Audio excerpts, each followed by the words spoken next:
untuk menikmati penderitaannya aja.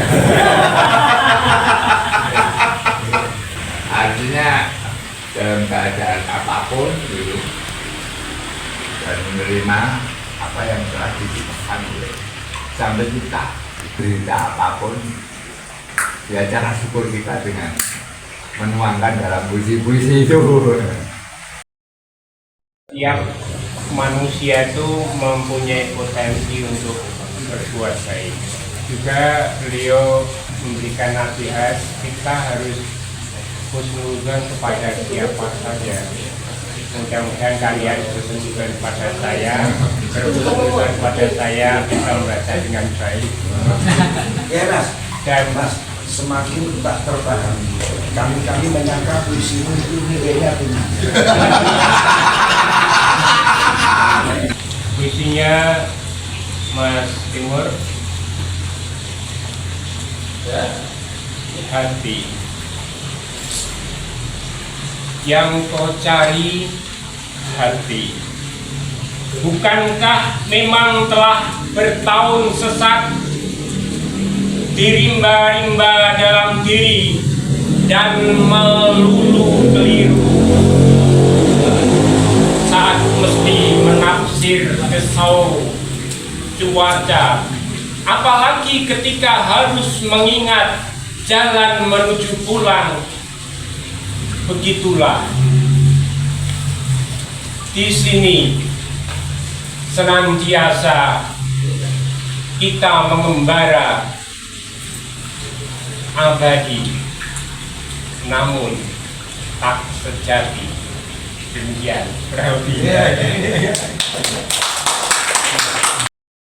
Jadi judulnya ini adalah Buku Papa. Buku Papa. Tapi buku Papa itu adalah sebuah metafora. Jika kita dibaca buku Papa, buku Papa, buku Papa. Itu jadi bisa menjadi Pancasila. Ini juga bisa menjadi hewan.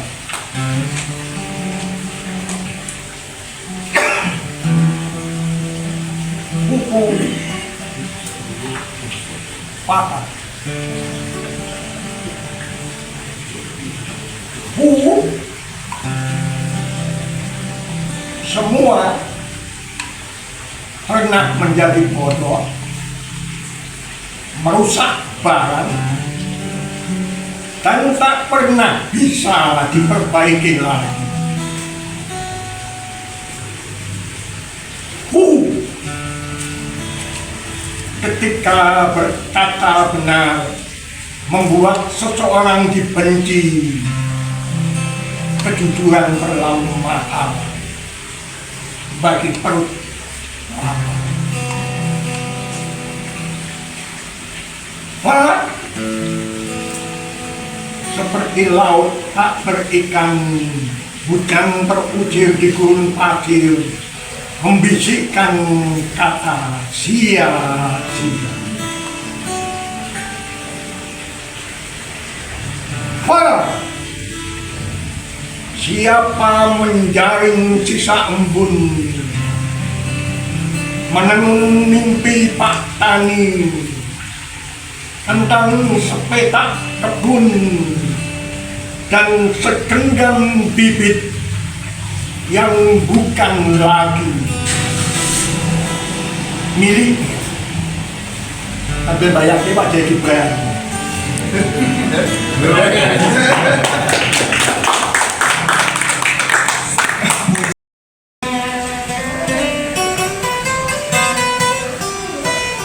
Kala Adam sampai Adam Malik dan sampai Nasdaq,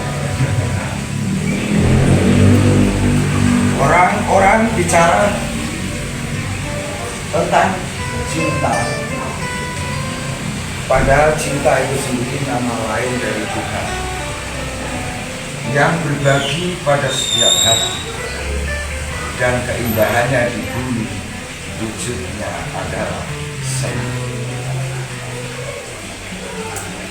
Kitab telah terbaca, namun tidak kemput kala kitab terbuka dalam jatra alam semesta. Dan alam semesta yang begitu luas, unsurnya ada dalam diri. Man arafa nafsahu faqad arafa. Barang siapa yang mengenal dirinya akan mengenal cinta.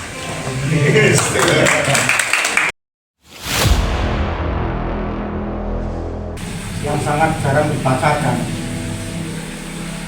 oleh Mas Willy ataupun orang lain. Panjang yang saya tahu, puisi ini hanya satu kali saja dibacakan oleh Mas Willy. Itu pun pada acara khusus, bukan dipanggil. Bisa dicari di YouTube.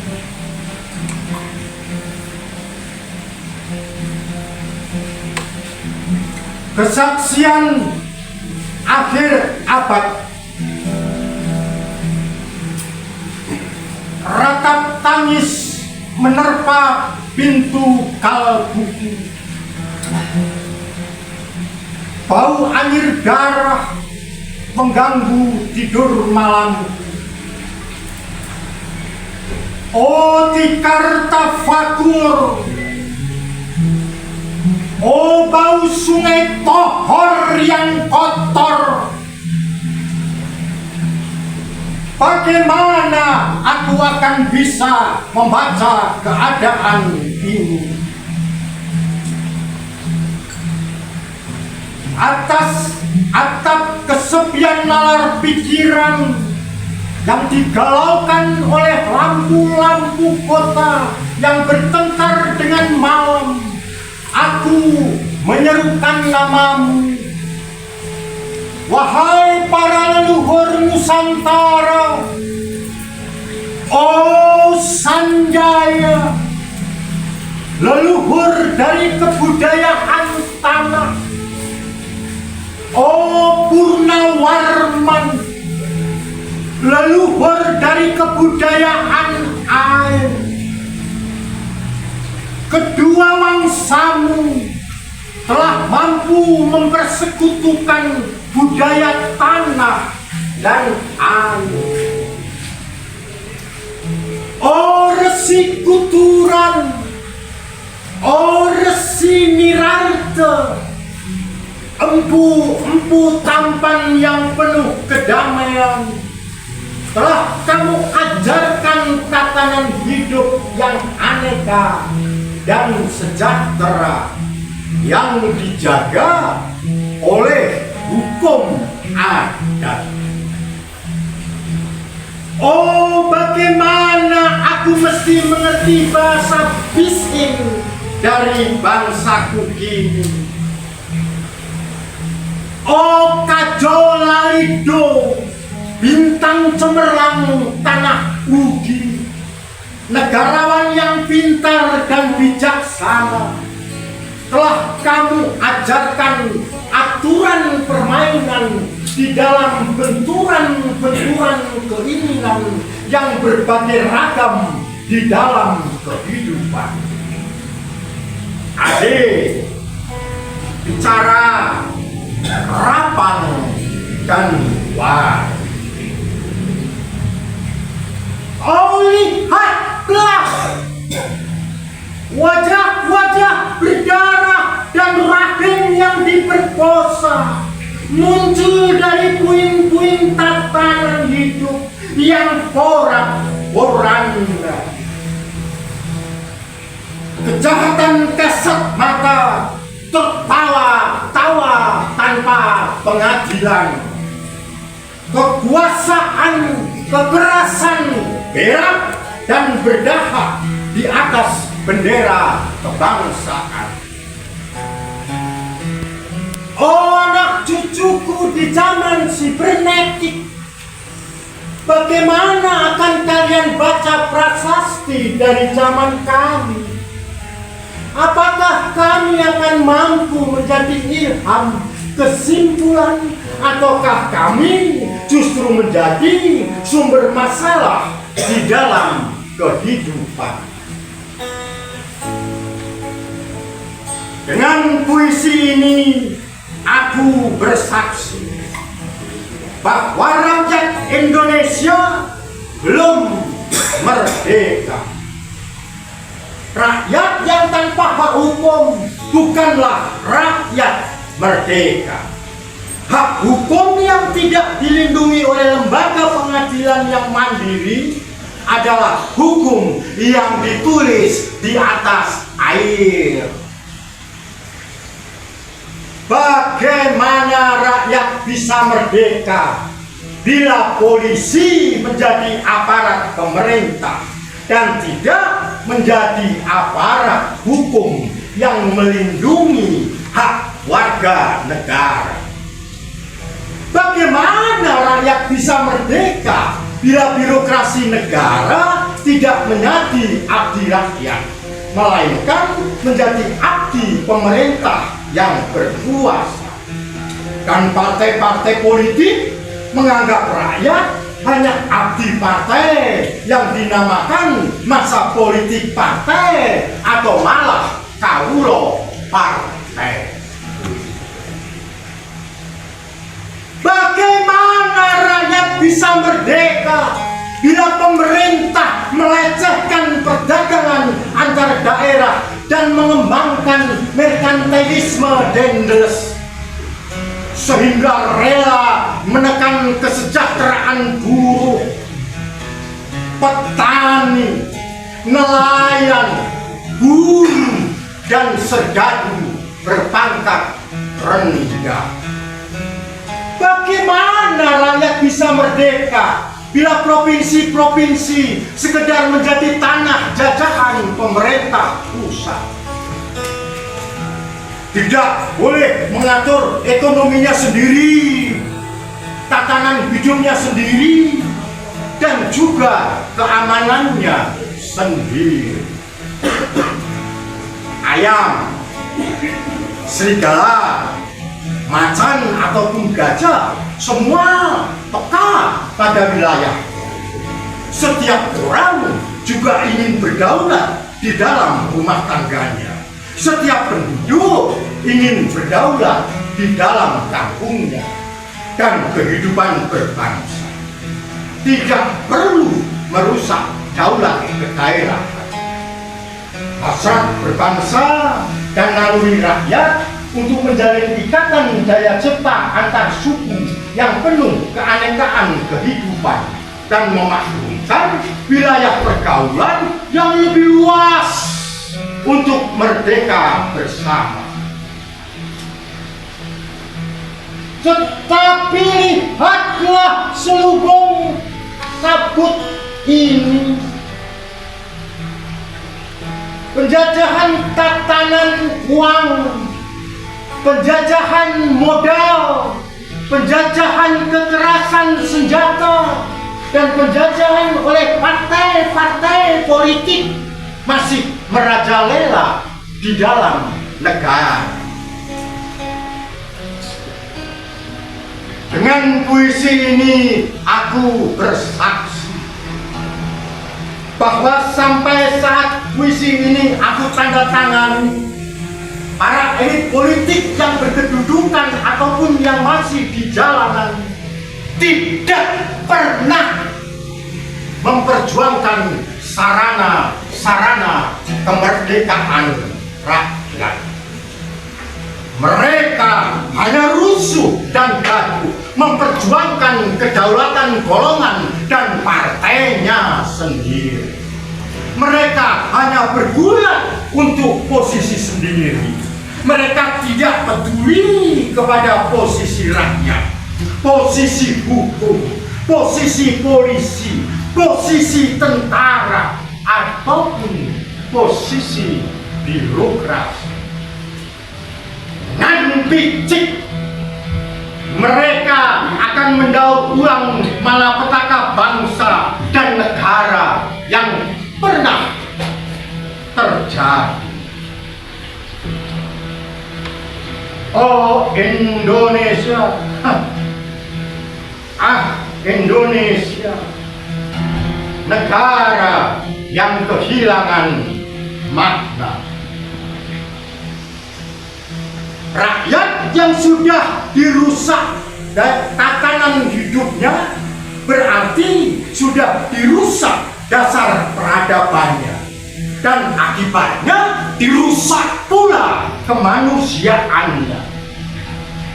Maka sekarang negara tinggal menjadi peta, itu pun peta yang lusuh dan hampir robek pula.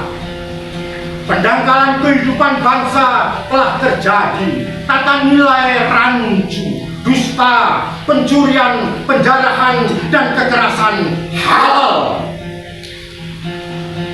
Manusia sekedar semak belukar yang gampang dikacau dan dibakar.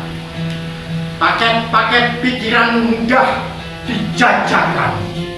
Penalaran amanah yang salah mendorong rakyat terpecah belah.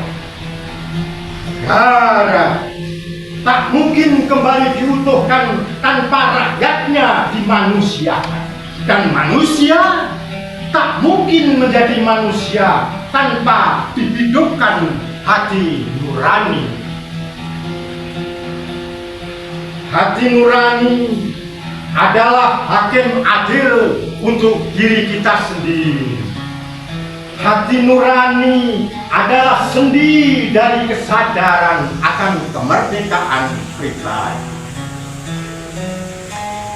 Dengan puisi ini aku bersaksi bahwa hati nurani itu walau dibakar tidak bisa menjadi api. Hati nurani senantiasa bisa bersemi meski sudah ditebang putus di batang. Itulah fitrah manusia, ciptaan Tuhan yang maha.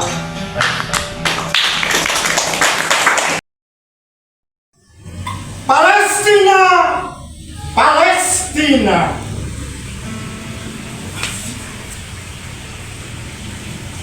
Palestina, Palestina. Luka-lukamu menyalakan sungkawa. Malam hingga fajar, pagi sampai senja, kering dan getir semata. Belum ada doa yang dikabulkan, tak ada buah tangan yang bisa kuberikan. Terpisah jarak 9.109 kilometer, koyak-moyak luka-lukamu menyala seolah cuma sedepa di depan mata. Tapi toh hanya bisa kutulis saja yang tak dapat dimengerti, yang tidak berarti. Bertahun-tahun sebelum ini, aku sempat memilih diam, sebab selain memang tak bisa berbuat apa-apa, juga karena aku pernah meyakini apa yang merundung bukan kehendak batu-batu, melainkan karena Tuhan memang menggariskannya begitu. Dan kalau betul bahwa Tuhan memang menggariskanmu begitu, siapakah awak ini sampai berani mencoba melengkungkan garis itu? Palestina, Palestina, engkau bunga-bunga yang tumbuh mekar di tritisan kaum durjana, pembenci keharuman dan warna-warna.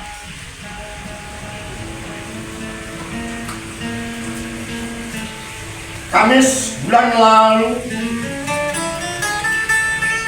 kuusaikan puasa sunahku dengan seteguk sahlab yang agak kebanyakan susu dan lupa menambahkan kayu manis secukupnya. Bahkan wangi vanilinya kusesap sebatas dari ingatan yang lembab dan kisut oleh semacam kesyukuran yang pedih. Aku bersyukur atas kami di sini, namun tersayat mengenai kalian di sana, hingga tak bisa kulihat dengan jelas gambaran tentang kita. Palestina, Palestina, malahan begitu rumit aku menemu diri mencintaimu. Namun apalah arti cintaku kepadamu jika aku ini penuh gentar bahkan untuk melambaimu. Amin.